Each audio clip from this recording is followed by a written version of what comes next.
Welcome back to the channel. I hope everybody is all right in this beautiful holiday season. And I received a message or an email from someone. I was quoting, hey, you haven't done a chicken soup on the channel. And I was like, really? I actually forgot to make a chicken soup. And the chicken soup is not only is one of my favorites, but for the holiday season, it is actually one of my little secrets. It's the perfect hangover cure. There's a lot of indulgence going on in Christmas time, or pre-Christmas, lots of drinks. And if you're looking for something nice and comforting, the chicken soup really fits the bill. You know, it just got this, it's simple taste, it's warm, it's comfortish, it's really, really nourishing. So I'm gonna show you today my version of the chicken soup, the one I make all the time, with the one little ingredient that makes all the difference.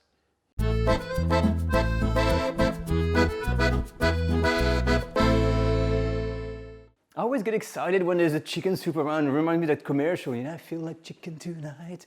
You know, it's easy to make, it's comforty, and the chicken taste, you know, we all love it. So my version, simple ingredients, we're gonna break down a whole chicken in here. I've got the classics, so leeks, celery, carrot, onion, shallot, and then you've got the bay leaf, the thyme, the garlic, bit of butter. But what I'm adding, cream, because of course I'm French, but cumin seeds, that's my secret weapon. I love the taste of that creamy chicken soup with cumin. It is absolutely, absolutely lovely. Now for the little story as why we're doing chicken soup and why I started to make that soup, it dates back a long time. I was traveling in Cuba, in La Havana, in the old quarters, and there everybody drinks rum. And when you travel there, there's a lot of hangover going around, but he keeps on drinking rum. And it was that old man in the street, and I said, what? How do you keep on drinking rum all the time, and what do you deal with the hangover? He was like, you know what the secret is? Chicken soup. I was like, what? And since that day, actually, I started to make a chicken soup with a bit of a crazy story. But let's do all the mise en place and show you how it's going to happen, the recipe. So here we are, magically transformed.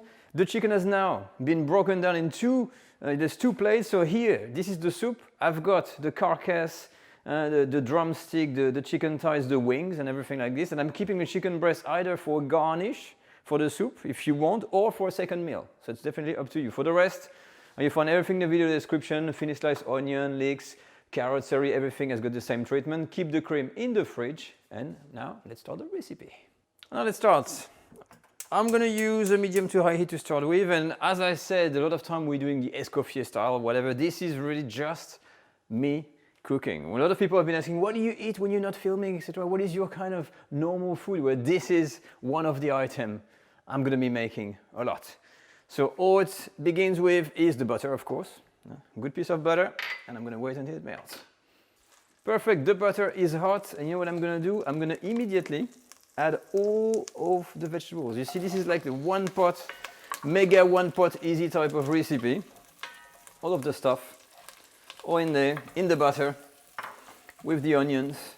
And I'm going to start to sweat all of these. And that means moderate heat, okay, no coloration, and about 3 to 4 minutes, sorry, something falls off, until they release their natural vegetation water. This is the water contained naturally in the vegetables that needs to start to come out. So you may be curious to hear what's the thought process that went through that soup. But the key thing for me was like, okay, I need to make something healthy. And this is why I'm going to keep everything in the pot for that soup.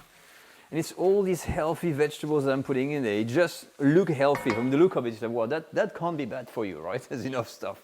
So start with this. It's been a few minutes. You see it's got a little bit of coloration. It gets a little bit softer.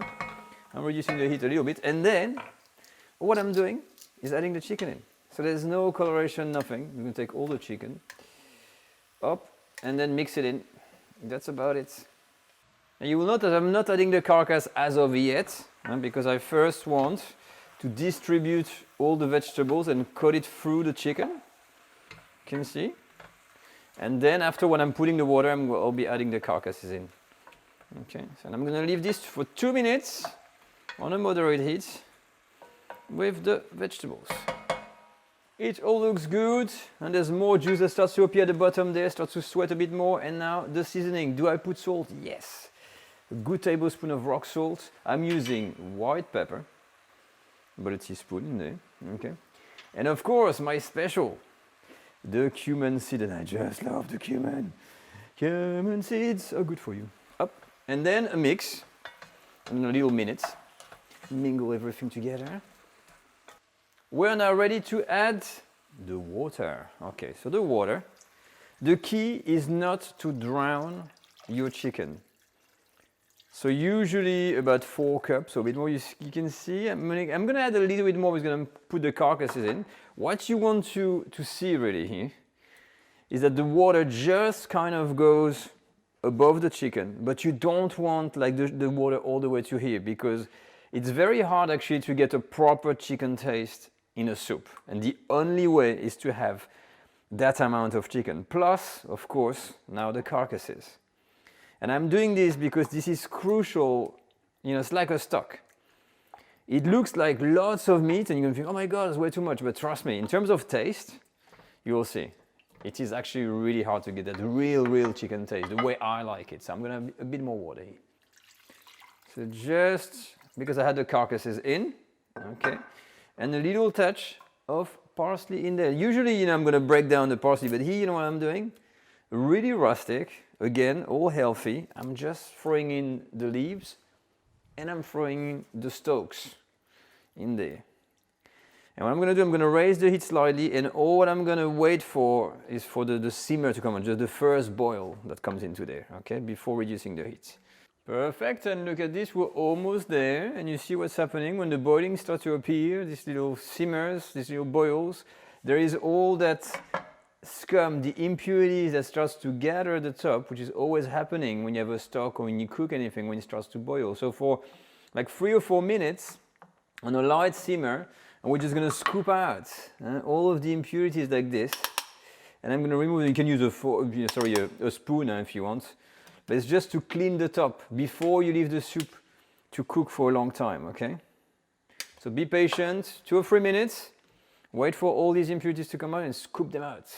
So here we are.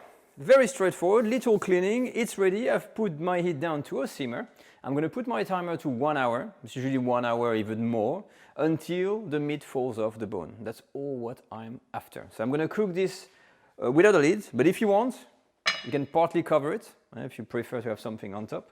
But I don't bother because I want the soup to reduce. And that's it. It's a set and forget affair. So I'll see you then in an hour's time. 1 hour has passed. How fast was that? For you on your side. And look, the meat falling off the bone, what do I mean is this. When you take a fork, it's virtually falling apart. So what we're going to do first here, we're going to discard all of the nasty bits, and that means the carcass, pieces of skin, and all that jazz. Okay, so I'm going to fish out all the stuff and remove it from the soup. So as part of the things I'm discarding most of the time, you've got the bay leaf, the large pieces of parsley, the branches of thyme, you got the carcass, the skin, and that sort of things. Okay, you can leave maybe the wings, but the end of the wings, I'm discarding this as well. So for the second run, all what I'm doing is to take all of the decent pieces of meat on the bone. You see if there's still some, branches like this, I'm going to discard that. And I'm going to put this in a separate container here, because we're going to be shredding just the meat. I'm not going to keep the bones, I'm just going to keep the good stuff.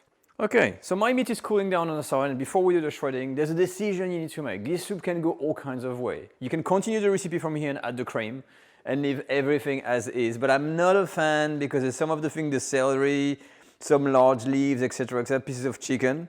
So I usually filter the soup because we like thin soup in France, but I know that a lot of people like this soup with the vegetables in. So what I'm going to do now, I'm just going to use a stick blender and pass the whole thing like that and then filter it. So let's go.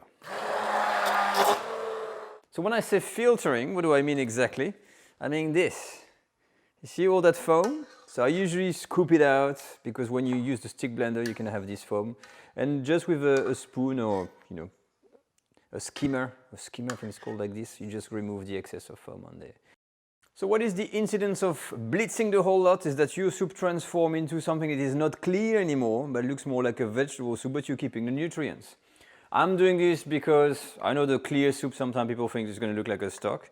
So what I'm going to do here is to put all of the cream. I've got more on the side, about 200 ml. And same thing, bring this to the boil. We're almost finished. So now, as you can see, the color is much more appetizing. It's got that nice creamy aspect. I'm gonna leave this to come to a slight boil gently. I've got some carrots on the side for decoration, and now we're gonna be shredding the chicken, okay? So gently to the boil, shredding the chicken while this is warming up, okay? So for the shredding, again, it is optional. If you really want, you can leave the piece of chicken as is in floating in the soup. It's fine, you know, when you at home, but just for the show here, to make something a bit nicer, I just want to show you. So you can go by hand, wash your hand, of course, and all what we want is the nice stuff. Okay, so I'm going to be shredding and discarding all the bits that are too brown. So I'm just, you know, dispatching all the bad from the good. I'm just keeping the good stuff that looks good. And no cartilage, no bones, no brown, blah, blah, blah. So you get the gist again, just the nice stuff. So here we are, look, I've got my shredded meat on the side. And I've got my creamy soup that's warming up gently. Look at this. Very nice. And all what I'm doing, I've got all the elements I need now. It's all done. I'm going to add a few of my beloved cumin seed in here. Not too much, just a pinch. And if you want, now you can either put the chicken all back, so all of the shredded chicken back in there, okay, into the soup. Or what I'm going to do, you just do it on the serving. So in a little bowl, we're going to add, you know, a handful, maybe half a handful of chicken at the bottom. We're going to cover this with that creamy soup, a few carrots, perhaps a few croutons, and we're going to try it out.